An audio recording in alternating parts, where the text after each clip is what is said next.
I'm going to give you the opportunity to now apologise for saying that it was a fake. Are you kidding? Come on, Piers. You know me better than that. What are you referring to? I'm referring to you being in the Epstein Files, of course. There might have been girls that were abused. That is not the wording, but it was not a sex trafficking ring. Ms. Hervey. I just want to get the right information out there because there's a lot of disinformation. Yeah, and most of it appears to be coming out of your mouth. What is your message to Lady Victoria Hervey? How are they so immature, reckless, self-entitled, where you've got this lady talking about being part of a club as opposed to a public-spirited moral leadership that Britain and America have provided to the world? With the greatest of respect, I think you talk utter shit. You don't give a damn about these girls. Many Americans of all political persuasions are rightly furious that the Epstein Files have not so far led to serious consequences. Multiple VIP men have been humbled and embarrassed by the latest tranche of documents. None have lost their jobs. Nobody is being prosecuted. Life goes on. But not in the UK. The scandal may end the career of the Prime Minister, Sir Keir Starmer, who is clinging to power by a thread. Top aides are quitting to save Starmer's skin, but it was his decision to make Peter Mandelson the UK ambassador to the US. It was his decision to honour a man who chose to remain friends with a paedophile and faces a criminal investigation for leaking government secrets to him. Now Andrew Mountbatten, Windsor, the disgraced former Duke, is accused of leaking trade secrets to Epstein too, 2 years after his conviction. This following new claims that Andrew had sex with a woman sent by Epstein on royal property. The Prince and Princess of Wales have belatedly responded. They are deeply concerned by the continuing revelations, the spokesman said. Their thoughts remain focused on the victims. Well, frankly speaking, given the enormous scale of the damage to the royal brand, it will take a lot more than that. We'll debate all of the latest fallout in a moment. We'll begin with somebody who's done more than most to secure the release of the files, now rocking the British and American establishment. California Congressman Ro Khanna joins me. Congressman, thank you very much indeed for coming back to Uncensored. Thank you for having me back on. You've been sitting through Ghislaine Maxwell's deposition, where she, I understand, refused to answer a single question about any of this, pleading the Fifth Amendment, said she would only talk in exchange for clemency. So tell me what you've just been witnessing. Well, it was deeply disturbing because a few months ago, as you know, she talked to Todd Blanche for 9 hours and was perfectly willing to answer his questions. Today, she said that she knows who the other rich and powerful men are who raped underage girls. She said that clearly, but she would only tell us who those are if she got full clemency. So she needs to be sent back to a maximum security prison. You don't get to ask for clemency to tell the truth in this country. And she was responsible for abusing and facilitating the abuse of a lot of these survivors. There is a sort of weird scenario going on here where a lot of powerful men in the UK are being brought down by this scandal, but we're not seeing the same thing happening in the United States, even though there are many, many more high-profile Americans in these files. Why is that? The British have taken this much more seriously, and your country is handling it better. I mean, I am embarrassed that we have not seen the same kind of accountability that we're seeing in Britain. There, you've had Mandelson called out. I mean, as you pointed out in your monologue, it may topple Starmer's government. And by the way, I'm on the Democratic left. I've met the Prime Minister. I chaired when he won. But I've always said that the consequences have to be the consequences, and people need to be held accountable. What Mandelson did is horrific in terms of the allegations that he gave sensitive information about when Britain was going to be buying euros to Epstein. And so I would like to see that kind of accountability in the United States. There are many people who've done worse things, frankly, than some of the allegations in Britain. And we could learn a thing or two about how seriously you're taking the scandal. We've had a release last Friday of 3 million documents in these files, but we're told there are at least that many again, which will not be released into the public domain. How does that square with Donald Trump's campaign pledge to be totally transparent and release all the files? It doesn't square with it. And Trump, one thing he has is a populist instinct. He understands public opinion. It is baffling to me why he has such a blind spot on this issue. It's the one issue that has eroded his base of MAGA supporters. It's the one issue he's getting protested about. And I would just say to him, release all the files. Now, Thomas Massie and I are going to see some of the unredacted files, and you've seen the same things I have. There are emails where someone says, I enjoyed the night with a naughty girl, or I enjoyed a 10-year-old Brazilian, and the name of the person who sent that email is blacked out. We're going to get to see those files. We're going to see why, if any reason, there is that redaction. And we're going to petition a court to get them unredacted if the DOJ does not come clean. And what about the other 3 million plus files which have not been released? Are you going to be pushing hard for those all to be released? Absolutely. I mean, look, they're limiting Massie and my time to 2 hours. So we're going to focus on some of the places where they've had the redactions. But we've already seen the explosiveness of the documents they have released. I've been told by survivors' lawyers that what they haven't released, some of the 302 documents that have been heavily redacted, some of the other emails are even worse. That's nuclear. Now, they called Massie and me saying we're indulging in conspiracy theories when we started this. I think that has been put to rest. Even the documents they've released has implicated so many people and showed at best terrible moral judgment and at worst criminal behavior. Now there is mounting public pressure that the rest be released. I do think it'll be released, but it's going to be drip by drip. And my plea to President Trump is it's in his own political interest to get this out there. That's the only way we're going to get accountability, and that's the only way we're going to be able to move on is once there's accountability. Right. And without that, there will be raging conspiracy theories. One of my panel members, who we'll be talking to in a moment, Lady Victoria Hervey, suggested that you're a loser if you're not in the Epstein files. And you responded to this by saying, this is why I coined the phrase Epstein class. This is why the Epstein class needs to go. These people put belonging to a club of the rich and powerful over speaking out against paedophiles and the rape of working class girls. You know, what is your message to Lady Victoria Hervey? Not least because last time she came on my show, she tried to put up this very aggressive defense of then Prince Andrew and claimed that the now infamous picture of his arm around Virginia Giuffre was a fake, which has now been obviously contradicted by Ghislaine Maxwell in the files in an email where she confirms the veracity of the photograph. I never knew who she was until I saw that statement, and I was appalled. I hope she will, when she comes on your show, retract it and reflect on what she's saying. First of all, has she met any of these survivors? They've been in my office in tears to talk about, to be so callous as to say you're a loser if you weren't part of this network is an insult to the survivors. But the second thing I'd ask her to reflect is on the decline of British leadership. I mean, it's decline on American leadership. I mean, you had Britain produce Churchill. You had a country that produced Margaret Thatcher. They would not be caught dead corresponding with a pedophile or making callous jokes or saying they should be part of a club. How has there been such a decline of the elite in America and Britain? How are they so immature, reckless, self-entitled, where you've got this lady talking about being part of a club as opposed to a public-spirited moral leadership that Britain and America have provided to the world? That's the bigger question with the exposure of these files. There's some breaking news as I'm talking to you. I actually posted on X this morning that after I saw the statement from the Prince and Princess of Wales, which I thought was a bit wishy-washy and kind of meaningless, just saying they're concerned about the new revelations. Well, we're all concerned about it, but it actually flies right to the heart of the monarchy when you've got Andrew, Mountbatten, Windsor, then Prince Andrew, seemingly using Buckingham Palace as a kind of sex lair to bring anyone he fancied from Epstein and to do with what he wanted.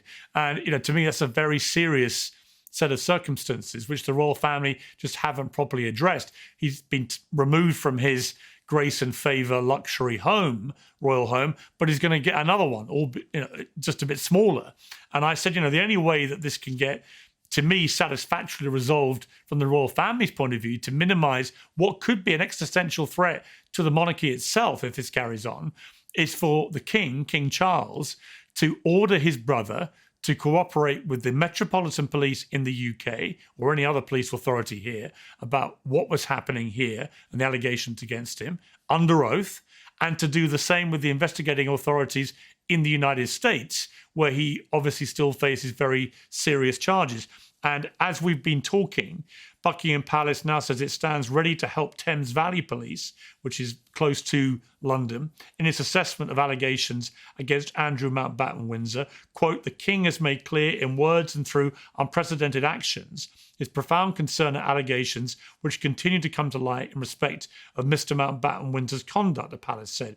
While the specific claims in question are for Mr. Mountbatten Windsor to address, if we are approached by Thames Valley Police, we stand ready to support them as you would expect. As was previously stated, Their Majesty's thoughts and sympathies have been and remain with the victims of any and all forms of abuse. So, I mean, this is pretty, I've got to say, I've dealt with the royal family for 40 years. This is pretty unprecedented, what we're now witnessing here. I think they're being pushed into saying these things and to doing these things because it's so alien, really, to how they've operated in the past. But it shows the magnitude of the crisis, and I think a growing awareness at the palace that this is not going away. The King was out on a walkabout today. He got heckled about Andrew. He was the other day heckled about it. Prince Edward was over in the Middle East. He got asked about it. They're all going to get asked about this. You know, Prince and Princess of Wales are in Saudi Arabia today. It will come up, I'm sure, if there's a press conference. So they can't escape this.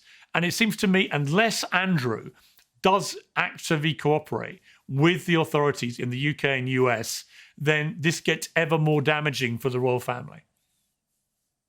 Well, I completely agree with you. I'm glad that they've taken this constructive step. But for most people, if you have allegations of raping underage girls, if you have allegations of giving sensitive information from the UK government to Jeffrey Epstein, just being stripped of being a prince is not enough.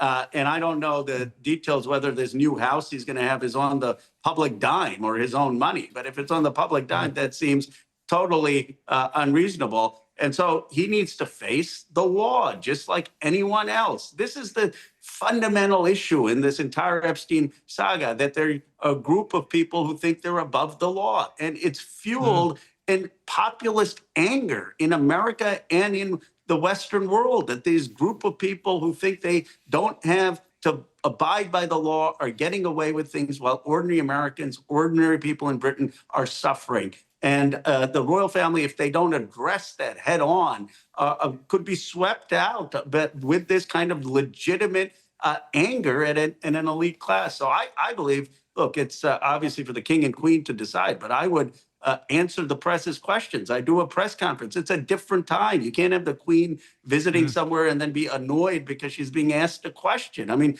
we live in a very democratic age, in a social media age. They need to be transparent.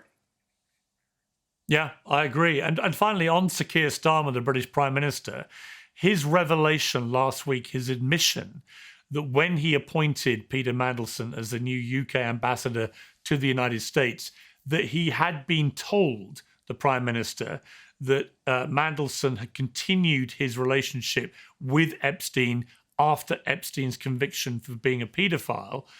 Do you think that fact alone should be enough to force his resignation? I'll leave that for the British people, but I think that was a serious moral misjudgment. And I do think that the reaction of the British people is legitimate. I wish we had that kind of accountability here in the United States, where there are cabinet members who are now revealed as having extensive relationships with Epstein. But the other irony is, of all the places you would appoint Mandelson, why would you appoint him to the United States as ambassador, knowing the relationship that he had with Epstein? So it seems a gross error of judgment. Like I said, I liked Prime Minister Starmer. I've known him since before he became Prime Minister. But when Massey and I pursued this, we said whether it's the left or the right, there have to be consequences and there has to be elite accountability. So he needs to face the consequences. Yeah, 100% agree with you. Ro Khanna, thank you very much indeed for joining me. Thank you. Appreciate it. Well, I'm joined now by my panel, the confidant of the former Prince Andrew, Lady Victoria Hervey, the royal author Katie Nicholl, the attorney Spencer Kuvin, who represented several Epstein victims, including the original victim who led to Epstein's conviction, and the commentator and editor at the New Statesman, Oli Dugmore. Welcome to all of you. Well, Lady Victoria Hervey, let me start with you, because last time you were on Uncensored, we discussed the infamous picture of Andrew Mountbatten, Windsor, and Virginia Giuffre, and you said this. Andrew has never carried a wallet in his life. He's got a wallet in his back pocket. There's many pictures of Jeffrey Epstein with the same trousers. Jeffrey did carry a big wallet in his back pocket. So you're saying the picture was faked? There's nothing real about this image, Piers. Well, what is the motive? Because I want this guy to stay alive. But who is the? What is the motive in this case? What is the motive of the person who, in your view, falsified this photograph? Oh, well, they were taking down the royal family, weren't they? Well, who were? Maybe Israel. Who knows? So we now know from the document dump last Friday that Ghislaine Maxwell sent an email to Epstein, said in 2001, I was in London when Virginia Giuffre met a number of friends of mine, including Prince Andrew. A photograph was taken, as I imagined she wanted to show it to friends and family. That is clear confirmation that Ghislaine Maxwell, who's in that picture, knew that picture had been taken and it was genuine. So I'm going to give you the opportunity to now apologise for saying that it was a fake, because clearly you were wrong. Are you kidding? Come on, Piers. You know me better than that. So I spoke to Ghislaine Maxwell's lawyer about that. It was a draft statement that had actually been written by a PR person. It was not ever approved by Ghislaine, hence it was never used for anything, and it just sat there as a draft, and it ended up, look, everything ended up in the Epstein files, all right? Like, I'm even in your file. You're in what, sorry? I'm in your Epstein file. What Epstein file? Well, you're in it, obviously, because you're not a loser. Well, we're going to come to that ridiculous statement in a moment, but what are you referring to? I'm referring to you being in the Epstein files, of course. For what? Just, being at a drinks party, possibly with Ghislaine, just talking about you. You must have read it, surely. Yeah, that's not in the files. It is in the files. No, that was from her deposition No, it's months not. ago. I promise you. No, it's not in. It's not in the files. I saw it in the file. I've read your whole file. You can literally search all 3 million documents in people's names. I'm not in it. The picture you're talking about, the picture. You're in the Epstein files. Do it after the show. Do it after the show. The only connection I've ever had to either of them, as I've said many times, is I met Ghislaine Maxwell for 5 minutes at a book launch in New York. She was then asked about that in her lengthy testimony, and she said under oath that was the only time she ever met me. I never met Epstein or anything else. But just Google yourself in that government website. You come up quite a lot. No, you're talking about other people talking about me. We're talking about the Epstein file dump that came on Friday. But exactly. So you've come to my very point when I said if you're not mentioned, you're a loser, because people that are mentioned in it might not have even had affiliation with Jeffrey Epstein. They might never have met him. But the fact is they were mentioned possibly in an email that was sent to him. Hence, they ended up in the Epstein files. Do you get it now? Well, I don't quite get the point you're making, but in relation to being a loser if you're not in them, do you understand how crass and stupid that looks to people when you say that? It basically was meant as if you were a mover, if you were like a mover and a shaker in the high echelons of society internationally, you were in those files. Hence, everybody from Ben Affleck to Matt Damon to Elton John to Meryl Streep, everybody is in those files. Let me bring in Spencer Kuvin. Spencer, you represented the very first victim of Jeffrey Epstein, who was this 14-year-old girl who was abused by him, and that led to the conviction for him being a paedophile.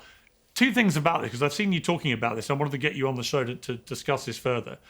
One is that it strikes me if the authorities, if the legal authorities had done their job properly, then Epstein could have been stopped in his tracks by what happened in that case. And they didn't. He got away with it. He was treated with unbelievable kid gloves, and as a result was able to continue his nefarious activities for many more years. And secondly, I saw you say that the categorization of your client as a prostitute, given she was 14 years old, again, you felt was grotesquely wrong. So just explain that, and also maybe elaborate on my point about he could have been stopped then. Yes, and thank you for giving me the opportunity. These young girls, as you point out, were 14 years old. Another was 15, and another I represented was 16. They were all within that age range. They had never, ever done anything like this before until they were enticed to go to Epstein's mansion here in Palm Beach. They certainly were not anything close to being a prostitute, which is why it was so insulting to them and their families at the time that the government would accept a plea such as that. This was sex trafficking, point blank, and they let him go. And as a result of letting him go, he continued his friendships, as we now see, with very high-profile individuals, including royalty. For example, the time that Andrew came to his home in Manhattan. Yeah, and why do you think it was? I mean, there's been lots of speculation about this, but why was it that he was able to do such a cozy deal at the time of his conviction? Well, we're now seeing close relationships that he had within the government itself. He had close relationships with Bill Barr, who later became Attorney General. He had close relationships with people within the institutions of government in D.C., very close relationships with top lawyers throughout the United States. I think that the federal government, frankly, just chickened out. I think they were afraid of the defense that would be put on in defense of Jeffrey Epstein. And in order to just quickly put this to bed, they were thinking that they would silence this, put it to bed, give him a small conviction, put him in jail, and that would be the end of it. And unfortunately, or fortunately, it wasn't the end of it. And now we see the entire conspiracy that went on to cover this up and the people that were involved with him, regardless of those convictions. We just had a dump of 3 million documents from these files, but we're told there are at least as many again that are not going to be released. How on earth does that square with transparency? I asked Khanna earlier, the congressman, he said it doesn't. But I mean, what's going to happen about the other 3 million files? That's a good question. And I've had conversations with the congressional committee. I've been interviewed by them as part of their investigation. And the one thing that I suggested to them that this law that they passed is missing is an enforcement mechanism. It's left up to Congress to enforce this. What I suggested is that they amend the statute to allow for a private right or private cause of action by the victims and their counsel so that we could then bring action against the federal government for their failures to redact names of some of my clients, which they did, and for the over-redaction of names, which we want released, and finally, for the full release of documents, which, by the way, I've been clamoring for the release of all the security tape video that they have from inside Epstein's homes, which has not been released yet. How big a monster are we talking when it comes to Jeffrey Epstein? I mean, the more and more we read, the worse it gets. He looks to me to be ultimately one of the worst sexual predators in modern history. I can tell you, Piers, I met the man on 3 separate occasions. He is what I would personify as the devil incarnate. He is a man who had absolutely no remorse about anything he had done. He attempted to bring explanation after explanation to validate or somehow make normal what he was doing to children. And even to the day when we settled cases with his counsel and him present, he was just adamant about his denial about anything wrong, even though he would admit that he had had sex with these children. And it was just horrific. Katie Nicholl, welcome back to Uncensored. I was saying a few days ago that Britain is being hit simultaneously with the biggest royal scandal I can ever remember in my lifetime and the biggest political scandal I can remember in my lifetime. To me, way worse than even the Profumo scandal back in the 60s. It feels like for the royal family, this is a very perilous time. And you're beginning to see them speaking out, but in a way that is very royal-like, kind of how they've always done things. And I'm not sure it's going to work. I saw the Prince and Princess of Wales' statement. It seemed very bland, very wishy-washy, very meaningless, actually. You saw Edward saying a couple of lines. You've seen the King now tonight coming out with stronger language. But ultimately, until Andrew is actually under oath in front of investigators here in the United States, I don't see how this doesn't get a lot worse for the royal family.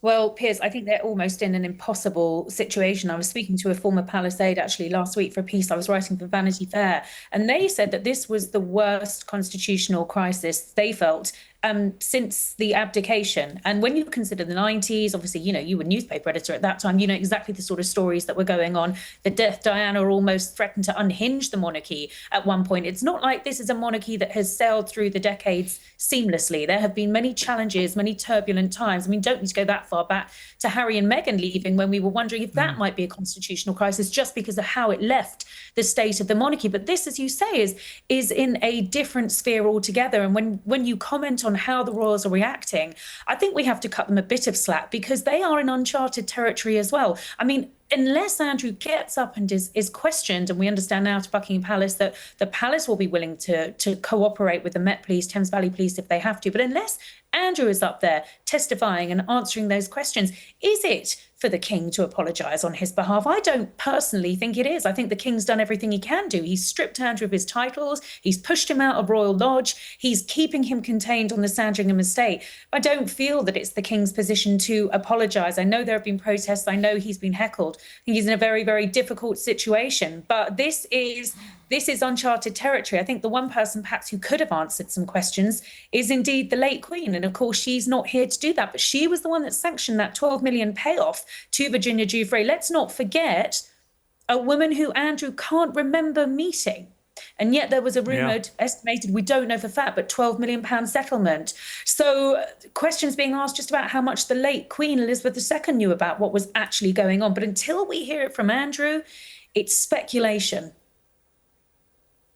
Yeah, Oli Dugmore, on the politics side, as we're talking, Sir Keir Starmer, I would say, is more likely than not to be out of Downing Street imminently, given the way it's all playing out, which would be an extraordinary part of this scandal. We've seen Mandelson obviously lose his job and now facing a police investigation. There may be others that follow. We don't know. We're going to get a release of all the contacts between British government members and Mandelson when he was over in Washington. And who knows what that's going to reveal? Because the bottom line is, from the moment Keir Starmer admitted last week that he was told before he appointed Mandelson that Mandelson had continued his relationship with Epstein after the conviction, all bets are off. Absolutely, Piers. I think this is a case of when, not if. And at the beginning of the year, when we were talking about, the May local elections, this could prove to be a really tricky time for Keir Starmer. Well, I think he's sat there now wishing he could make it to the May elections. I mean, there's peril all the way through, not least the by-election in Gorton and Denton in Manchester, a Labour stronghold that very seriously under threat from both Reform and the Greens. I'm hearing from party aides in both of those parties that the polling is showing it's a three-way race. It's an extraordinary thing to be able to say in a greater city region where Andy Burnham virtually won, I think, every single ward bar one in the last election in the Greater Manchester area. Look, Morgan McSweeney, his chief of staff, has resigned. I thought the wording of that statement was very telling. It spoke about the advice that he gave. And at the heart of this, advisors advise and ministers decide. At the end of the day, it was Keir Starmer's decision. He was persuaded by his chief of staff. If you read the New Statesman last week, our cover story by our political editor, Alva Ray, covered this in some detail. Starmer was initially favouring George Osborne to be appointed to ambassador in Washington, and instead opted for Mandelson on McSweeney's advice. Now, he took that advice, and therefore, yes, OK, his chief of staff has gone, but I don't think the scandal is going to stop there. Lady Victoria Hervey, I mean, you've been very steadfast in your support of Andrew, Mountbatten, Windsor, but given what you've now... That's quite a long name, isn't it? ...been reading... Well, you know, he had all his titles stripped quite rightly, but given what you've now... Right, but given what you've now seen about what he was up to... So let me just give you an update. Let me just give you an update. So as of within the last 24 hours, the FBI did a statement and they said, with all the information that they have seen, all the millions of files, everything, they have come to a conclusion that this was not a sex trafficking ring. Well, where's that statement? Let that sink in. It's all over. I sent the link to your producers this morning. So no one's been able to find that statement. So you're talking about a statement nobody has seen this statement. The FBI has said, and I will send it to your people afterwards, that it was not. So exactly what I told you in 2019. I said, Piers, these girls were not trafficked. And that word was too strong a word. Anyway, the FBI have recently said this in the last 24 hours. It was not a sex trafficking operation. Yes. Well, let me bring Spencer Kuvin. Let me bring Spencer Kuvin back on that, because you'll know better than anybody. It's out there, and I will. Spencer Kuvin. Apparently, none of this involves sex trafficking. Spencer Kuvin. There might have been girls that were abused. That is not the wording, but it was not a. It was not a sex trafficking ring. Ms. Hervey.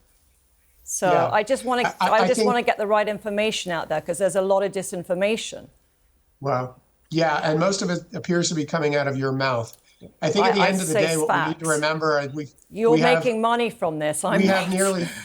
We have nearly hundreds of young girls under the age of 18 that were sexually abused and trafficked because you are making money from this. By Jeffrey Epstein and Ghislaine Maxwell. Don't forget that we have one woman who's sitting in jail, convicted. How much money did you make from this? Convicted of sex trafficking. And at the end of the day, I think the problem we have is that we're giving voice to people like Miss Hervey. I'm not Miss Hervey, I'm Lady Victoria, actually. Oh, okay, Miss Hervey. For 20 years, people have been fighting. These young girls have been fighting to be heard, fighting to make sure the world knows what happened to them. So how much money have you made from this? And finally, the U.S. government is starting to release the documents that verify what these girls have been saying all along. The FBI just verified it's not a sex trafficking ring. Okay? Okay. Is this the same FBI that apparently is hiding additional documents and deleting names that are in those documents? I don't know, is it the same FBI that we're talking about? That's what's happening. So yeah, it's out there. Even ABC News, which is, not always the most reliable. Victoria, here's what I just find completely baffling. That even with this unbelievable document they also spoke about Virginia. No, hang on, let me finish. How Virginia lied. Let me finish, please. Huge. Let me finish, please. Yeah. Let me finish. Even notwithstanding a 3 million document dump of files, which reveal the most horrific stuff going on with Epstein, with Ghislaine Maxwell, with others, you still just want to pretend there's nothing to see here. Why? I'm not pretending there's nothing to see here. I'm just stating what the FBI have come to the conclusion it was not a sex trafficking ring. Well, nobody's seen that. Which means Ghislaine is in jail for not trafficking to anybody. So she should be released right away. She was found guilty. But there were no clients. There was no client list, Piers. You're not understanding it. I like you a lot. You're not understanding she was convicted and sent to prison. I know. It's very frustrating for people like you, because it's just like the media has built it up into this huge thing. Yes, obviously, Jeffrey Epstein was a spy. That is true. He was working for various different intelligences. We know that. But the fact is, he was not lending out the girls to his friends. He was. Really? We know that he was. Everybody knows he was. So I don't know what your name is, the lawyer, but you obviously made a lot of money from this. Can you tell us what you made from this? Can you tell us what you've done with Mr. Andrew? Can you tell us about your relationship with him and what he's told you? I haven't seen Why him don't in you many talk to years. us about what he's admitted to you? I'm defending him because I know he is not guilty. And you know this because he told you how this do you know and he that? talked to you about it? I know. I've been very good so far. I was right about COVID. I was right about the vaccines. I was right about BLM. I'm right about this. All right, Katie Nicholl, let me bring you back in here. What is so febrile this scandal, and the thing for the royals that's so difficult, they don't know what's left in these files to come out. They don't know how bad this could still get, even from this terrible position they're now in. It could get a lot worse. Almost every day brings new revelations. The revelation this morning that Andrew was leaking his secret information as a trade envoy for Britain to a convicted paedophile, that alone is unbelievably damaging to the reputation of the royal family. It's an act of treachery. Well, it is, and we've all seen how it's ended up for Mandelson, and I'm afraid that Andrew is not exempt for that. These are, as you say, new allegations. They've only surfaced today, as we know from the statement, which I think is broken while we've been on air out of Buckingham Palace. We know that the King, the Queen, all members of the royal family will cooperate with Thames Valley Police as and when they need to. The royal family, as I said earlier, are in a very, very difficult position. I think almost a position like the rest of us. They have to wait and see what's going to happen next. Is Andrew going to go over to the States and voluntarily testify? Of course he's not. If the Met open up this investigation, then he will have to answer questions. And I think most people feel that that's exactly what he needs to do. But perhaps first, the statement that needs to come is from Andrew Mountbatten Windsor, from Sandringham, expressing some empathy for those victims. There is such a gaping hole in all of this, and that he's left that to other members of his family to do. He should absolutely be doing that. And I'm quite astonished by some of the things that Lady Victoria has said on air. I have to say, I think all of our feelings and empathy need to be with those girls. When you hear how young they were, it's truly terrible. I'm Piers, afraid Victoria I just thought of something else I would just like to put out there because, being in my position, I have been in a position where I have been able to be vocal, and that means that I've had a lot of people reaching out to me with information. A couple of months ago, I had a British girl reach out to me, and she said that her and her friend met Jeffrey Epstein in Virginia the weekend of March 10th, 2001, at the Dorchester Hotel. Virginia lured them to Jeffrey's hotel. She made the girls lie and say that they were 18 years old. One was 13, one was 14. They actually signed NDAs with Virginia, and David Boies paid them off. Now, they're too scared to come out. Well, unless you've got evidence for any of that, I'm not going to just allow you to spew any cock and bull conspiracy theory that has come to your mind. Once David Boies, it might take to the point where he passes away. And then I feel like the floodgates will open, and all these people... Well, you know what? David Boies might well sue you. David Boies might well sue you over what you've just said. Well, it's a these very girls serious are defamation. in touch with the Metropolitan Police. So what I want to tell you is I'm very much in touch with the police, literally on WhatsApp, and they know a lot of information that you guys are not privy to. But do you know what, Victoria? With the greatest respect, I think you talk utter shit. All right. And I'm sorry. I've known you a long time. I think you've disappeared down a conspiracy rabbit hole that is frankly repulsive. I've always been right about my conspiracies. You were wrong about COVID and you were wrong about the vaccine.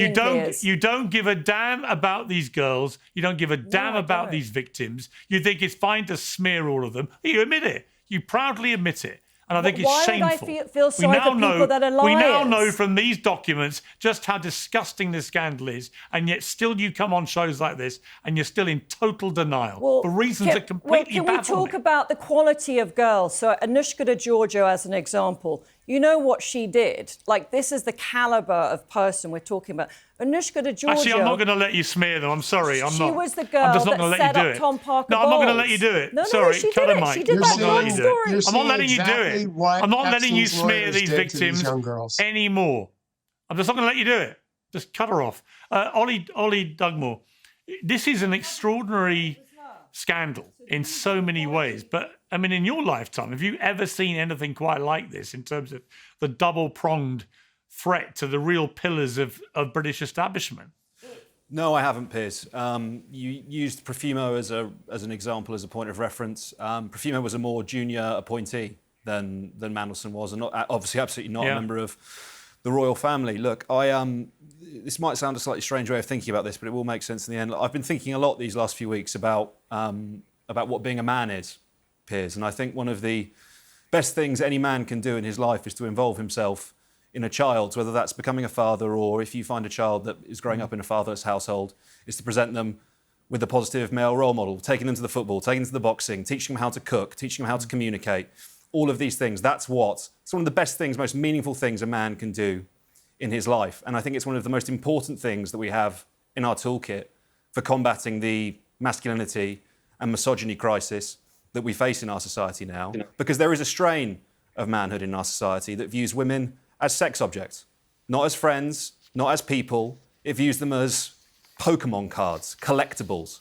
And you see that in the emails, right? The way they talk about women is absolutely reprehensible. Oh, I think there's a Romanian you might like. I think you might be interested in this one. It's disgusting. It's morally reprehensible. They're not men. They're scum. I'm sorry to use such strong language, Piers, but I think they're absolute degenerates. You know, the way that these people were... I agree with you. The way that these people were... I agree with you. Sorry, go on. Yeah. No, I was going to bring Spencer in here because also these aren't, in many cases, these victims aren't women. They're girls. They're young girls. I've got a 14-year-old daughter. These are young girls, right, who were being passed around these rich, powerful, famous predators to use and abuse. That is what is crystal clear now from these files as more and more come out.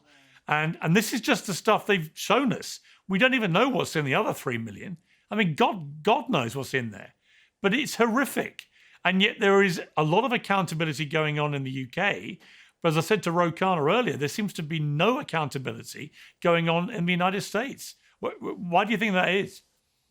It's despicable. It's just very frustrating. It's a different take on society because we've become so hyper-politicized here in the States between the Republicans and the Democrats, and you've got to pick a team and then just defend your team regardless of what the facts show, that nobody wants to accept reality, and history will ultimately be the judge. You know, I am very comfortable sitting in the place I am because of 20 years ago, the work I did on these cases. I can look back on that and feel proud about the advocacy I did on behalf of these young girls. I don't think that will be the same for some of the politicians and very wealthy people that are in these files now, or even the people defending them, like Lady Hervey. I think that history will look and judge them very poorly looking back on this. Yeah, I agree. Panel, thank you all very much. I appreciate it. Piers Morgan Uncensored is proudly independent. The only boss around here is me. If you enjoy our show, we ask for only one simple thing.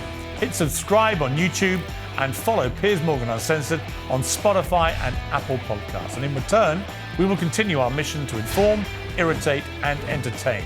And we'll do it all for free. Independent, uncensored media has never been more critical, and we couldn't do it without you.